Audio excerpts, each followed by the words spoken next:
Ikaze kuri Rugwiro Pro Zone. Uyu munsi tugiye kuganira ku itangazo rya Swapfone yashyize ahagaragara. Turaza kuganira kandi no kuri Cpen, abantu muyikora nimujye kure, baje kongeramo update yerekeranye no gucunga umutekano w'ama wallet.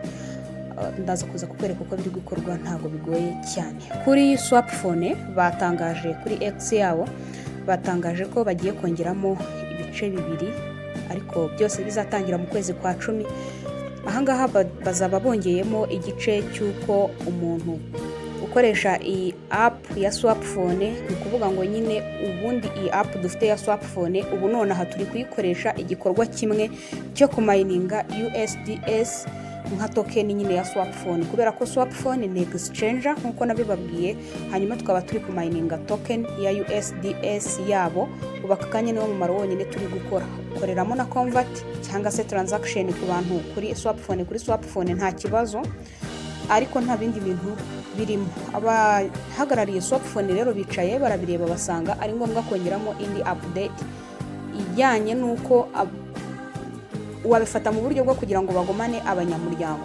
Bazanyemo igice cya Launchpad aba ari uburyo ushobora gukonekta umushinga wawe ariko werekeranye na cryptocurrency, ukawuzana ukawomeka kuri ya Swapfone. Ni ukuvuga ngo bahaye amahirwe abantu bashya bashaka gukorana na Swapfone, babahaye amahirwe k'amarembo afunguye. Birashoboka cyane nkuko ku ifoto uri kubibona, cyangwa nimba bafuwinga kuri X bikunda.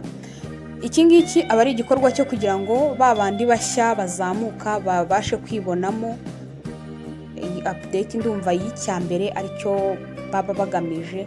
Icya kabiri bazanyemo ni uburyo bwo kusubiza, kubazwa ibibazo ukagenda usubiza, cyangwa se ibyo bita answering. Ni ukuvuga ngo ubundi nka kuno twamayiningaga urumva wakandagamo ugahita ugenda, nibongeramo ibibazo umwanya badufite uriyongera, umwanya ukoresha kuri Swapfone uriyongera. Hano kuri internet ubasha gukonveka abantu niwe nyine uba yarabigaruriye, kubera ko kuri Swapfone nibazanamo icyo ngicyo cyo kubazwa ibibazo ugasubiza, baba bagiye kukongerera token zabo, baba bagiye kukongerera umuvuduko wa mayiningiragaho. Tuzamenya neza icyo bazaduha ikizo tari kizageze, ariko noneho bazanye icyo kintu kugira ngo abanyamuryango bongere time bakoreshagaho kuri iyo Swapfone.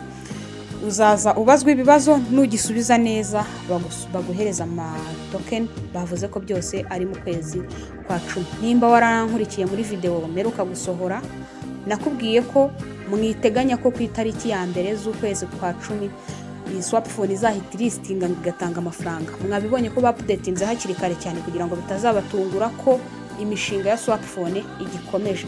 Ni ngombwa rero ko update nimba uyibonye uzikurikiranire hafi, ariko nanone umenye uko witwara nyine kuri uwo mushinga. Nta bindi bintu byacitse bihari, ntago ari ukuvuga ngo uwo munsi ngo nibwo uzahita uboneraho amafaranga.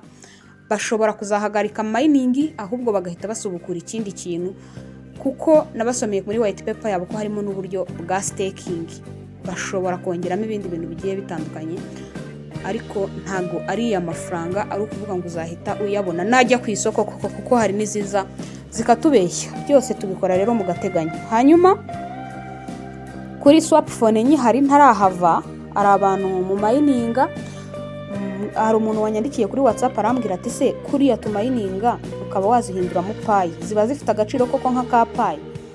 Ni ukuvuga ngo Swapfone hari yiri, ntabwo tugeze tubona imikoranire ye na Dr. Nicholas cyangwa se Winnie batubwira ko bafitanye imikoranire.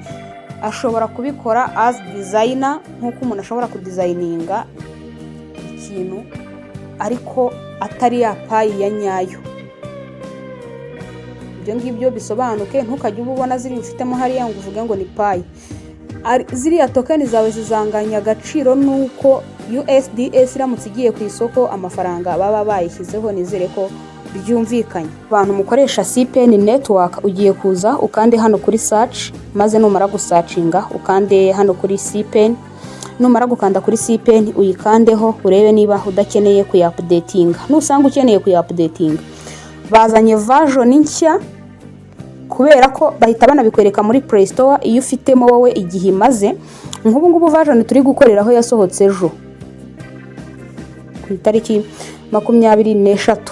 Iyi ngiyi turi gukoreraho yasohotse ku itariki 23 z'ukwezi kwa 9. Nawe uraza kuza kureba hano nusanga ukeneye update maze uyupdatinge ku buryo iraza kuza kubisa n'ahangaha hari open, ku buryo uraba ukeneye open. Rero ahangaha naho birabujijwe kuza kuba wahakanda.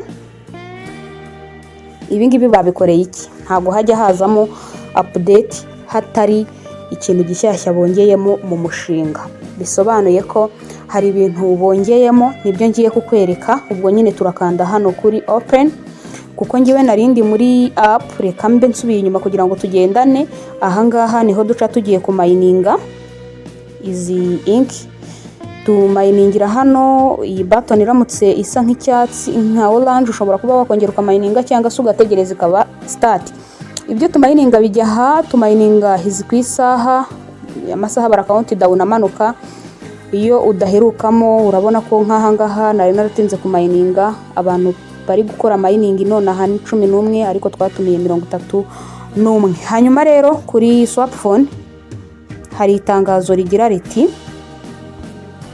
bongereye umutekano wa wallet zanyu. Aka kantu kize hano kagiye kutujyana kuri wallet, niho tugiye gukanda. Nawe hita uhakanda hanyuma dukore ibyo ngiye kukwereka, nanjye niko ndi bubikore. Ahangaha muribuka ko mu mavideo nagiye nkora, ariko cyane cyane twabivuze kuri Pay, navuze ko kuba umutekano wa wallet udacunzwe neza bishobora gutuma isoko ry'iyo coin rigwa, kubera ko kugurisha habaho ko umuntu atitaye ku giciro, ahubwo yarebye ko afite ikibazo runaka agahita agurisha kandi mu by'ukuri ari account yawe. Aha rero Cpen yagikemuye.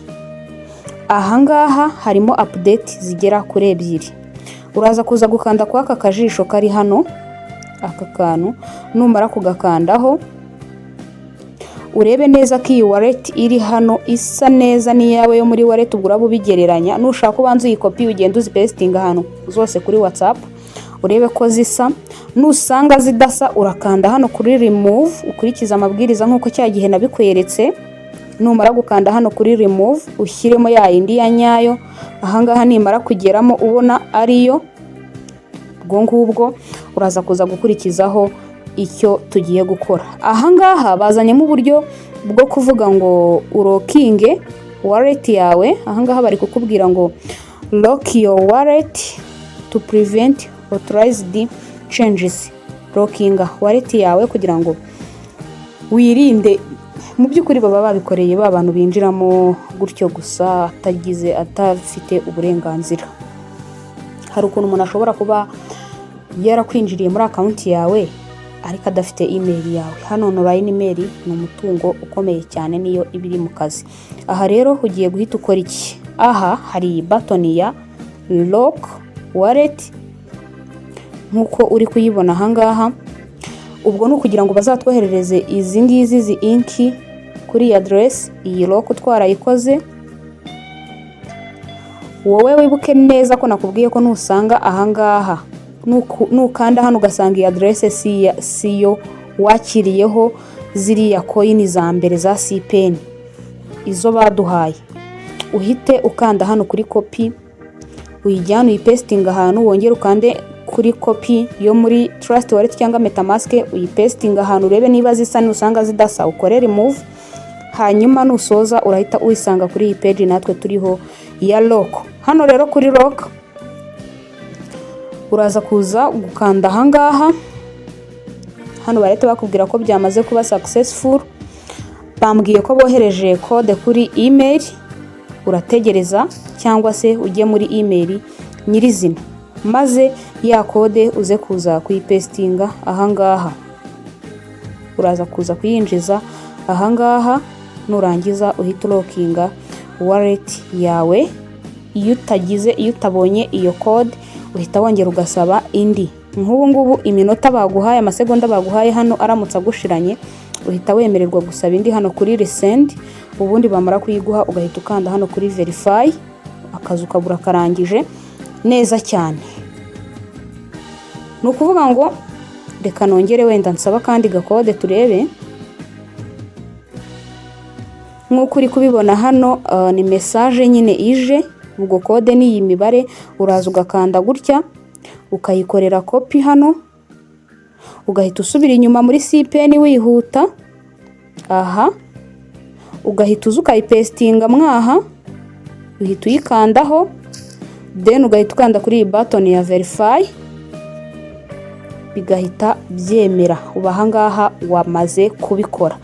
Icyitonderwa, iyo umaze kurokinga ntabwo uba wemerewe guhindura ya wallet yawe, nta kindi kintu uba wemerewe guhindura, kubera ko ahangaha bari kukubwira ngo your wallet address is locked and prevent from changes. Irafunze, keretse wowe ubwawe wisabiye ko bayihindura, nta kindi kintu gishobora kuza kuyihindura. Ku bantu rero bahindura wallet, mwari mwambashije ngo nzababwire abari bo, ni umuntu wese utarakiriye coin ze za Cpen, izi ngizi zitigeze zigeraho, ni umuntu utarakiriye zino coin za Cpen agira ngo azahabwe ink zo zimugereho, niwe muntu wemerewe guhindura wallet. Update ya Cpen ntekereza ko ari uko nguko, barimo barakaza umutekano, bavuze ko ibyo bishe kuri ink bashobora kuzabikosora kuri Cpen, bashobora kuzabikosorera kuri ink. Ni ugutegereza tukareba, ntabwo uwo mugisha wawe ugira utari mu mushinga, niyo mpamvu mba ngomba kubagezaho update zigiye